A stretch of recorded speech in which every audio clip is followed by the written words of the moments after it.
It's a new month and it's also spring, so I wanted to talk about what I'm currently reading. So this is the book I'm currently working on. It is, I'm terrible at the first word, Reminiscence of the Cuban Revolutionary War by Ernesto Che Guevara.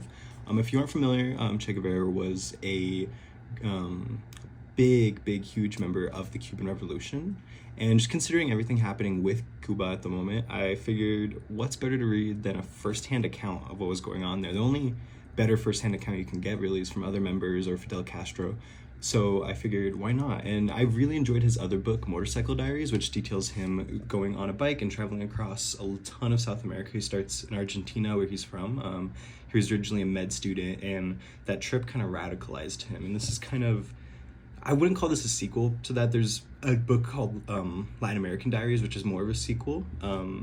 This is just a big perspective into his switch from, because he was only a medic at the start of this book, and then there's a huge moment where he's faced with the realization that he has to either choose medicine or fighting, and a very literal moment too. There's a moment where there's a bag of medicine in front of him and a bag of ammunition, and he picks up the bag of ammunition. It was a very big moment in his story as a revolutionary and as just a political figure in general.